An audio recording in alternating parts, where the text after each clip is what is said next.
Good afternoon, Year 6. So this afternoon we get to start our brand new class story, Skellig by David Almond. It was close, but it just won the vote.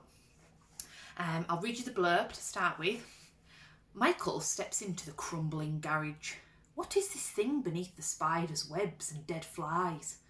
A human being or a strange kind of beast never seen before? The only person Michael can confide in is Mina. Together they carry the creature into the light and Michael's world changes forever. Okay, get yourself comfy, get some nice snacks and enjoy.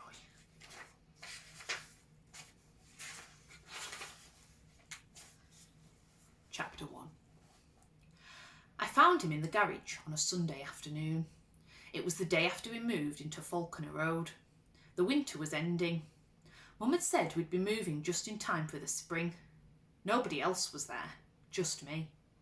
The others were inside the house with Dr. Death, worrying about the baby. He was lying there in the darkness behind the tea chests, in the dust and the dirt. It was as if he'd been there forever.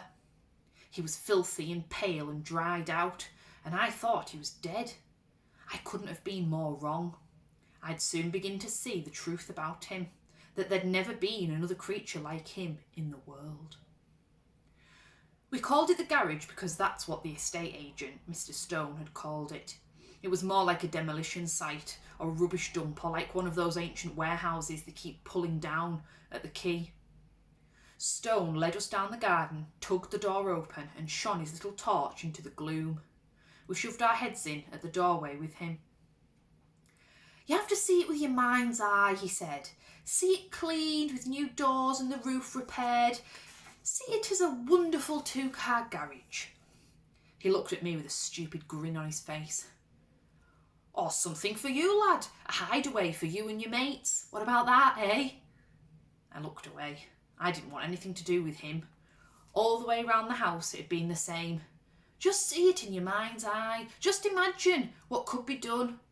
All the way round I kept thinking of the old man, Ernie Myers, that had lived here on his own for years. He'd been dead nearly a week before they found him under the table in the kitchen. That's what I saw when Stone told us about seeing with the mind's eye. He even said when we got to the dining room and there was an old cracked toilet seat sitting there in the corner behind a plywood screen. I just wanted him to shut up, but he whispered that towards the end Ernie couldn't manage the stairs. His bed was brought in here and a toilet was put in so that everything was easy for him. Stone looked at me like he didn't think I should know about such things. I wanted to get out, to get back to our old house again, but Mum and Dad took it all in. They went on like it was going to be some big adventure. They bought the house, they started cleaning it and scrubbing it and painting it. Then the baby came too early, and here we are. Chapter 2. I nearly got into the garage that Sunday morning. I took my own torch and shone it in. The outside doors to the back lane must have fallen off years ago, and there were dozens of massive planks nailed across the entrance. The timbers holding the roof were rotten and the roof was sagging in. The bits of the floor that you could see between the rubbish were full of cracks and holes. The people that took the rubbish out of the house were supposed to take it out the garage as well, but they took one look at the place and said they wouldn't go in it, even for danger money. There were old chests of drawers and broken wash basins and bags of cement, ancient doors leaning against the walls, deck chairs with the cloth seats rotted away. Great rolls of rope and cable hung from nails. Heaps of water pipes and great boxes of rusty nails were scattered on the floor. Everything was covered in dust and spiders' webs. There was mortar that had fallen from the walls.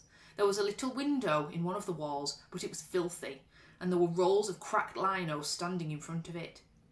The place stank of rot and dust.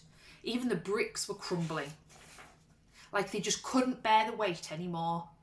It was like the whole thing was sick of itself and would collapse in a heap and have to get bulldozed away.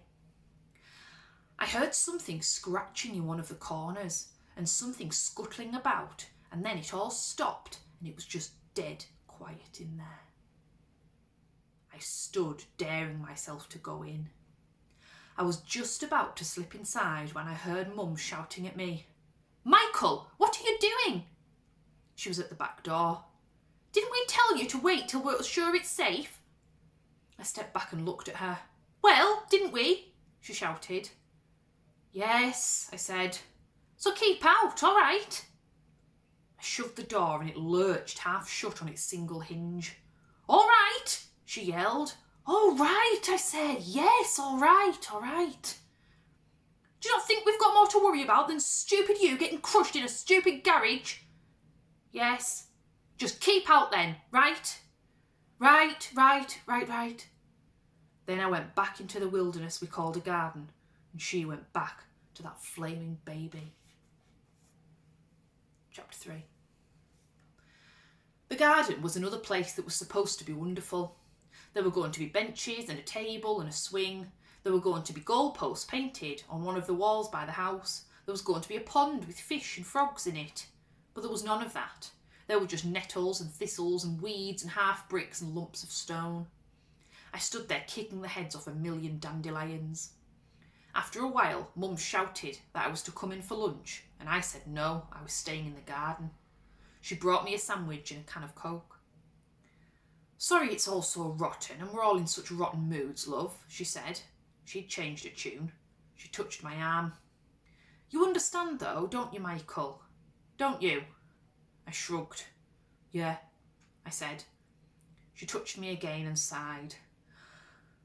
It'll be great again when everything's sorted out, she said. I sat on a pile of bricks against the house wall. I ate the sandwich and drank the Coke. I thought of Random Road, where we'd come from, and all my old mates like Leaky and Coot. They'd be on the top field by now, playing a match that'd last all day. Then I heard the doorbell ringing, and I heard Dr. Death coming in.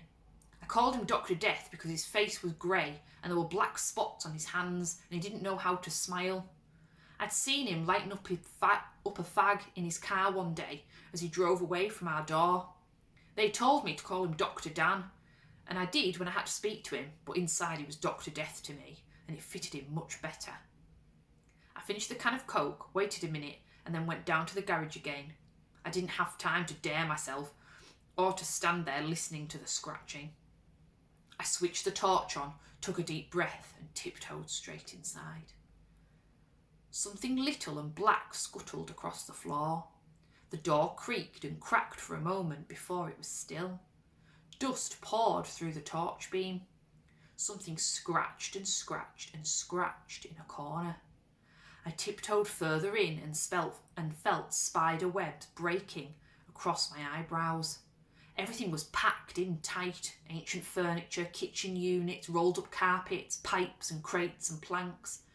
I kept ducking down under the hose pipes and ropes and kit bags that hung from the roof. More cobwebs snapped on my clothes and skin. The floor was broken and crumbly. I opened a cupboard an inch, shone the torch in, and saw a million woodlice scattering away. I peered down into a great stone jar and saw the bones of some little animal that had died in there. Dead bluebottle flies were everywhere. There were ancient newspapers and magazines. I shone the torch onto one and saw that it came from nearly 50 years ago. I moved so carefully. I was scared every moment that the whole thing was going to collapse on me. There was dust clogging up my throat and nose. I knew they'd be yelling for me soon, and I knew I'd better get out. I leaned across a heap of tea chests and shone the torch into the space behind, and that's when I saw him. I thought he was dead. He was sitting with his legs stretched out and his head tipped back against the wall. He was covered in dust and webs like everything else, and his face was thin and pale. Dead blue bottles were scattered on his hair and shoulders. I shone the torch on his white face and his black suit. "What do you want?" he said. He opened his eyes and looked up at me. His voice squeaked like he hadn't used it in years. "What do you want?" My heart thudded and thundered. I said, "What do you want?" Then I heard them yelling for me from the house. "Michael! Michael! Michael!" I shuffled out again. I backed out through the door. It was Dad. He came down the path to me. "Didn't we tell you?" he started. "Yes," I said. "Yes, I know, I'm sorry." I started to brush the dust off myself and a spider dropped away from my chin on a long string. Dad put his arm round me. "It's for your own good, lad," he said. He picked up a dead blue bottle from out of my hair. He thumped the side of the garage and the whole thing shuddered. "See," he said, "imagine what'd happen if that came tumbling down on you." I grabbed his arm to stop him thumping it again. "Don't," I said, "it's all right, I understand." He squeezed my shoulder and said everything would be better soon. He laughed. "Get all that dust off you before your mother sees, eh?"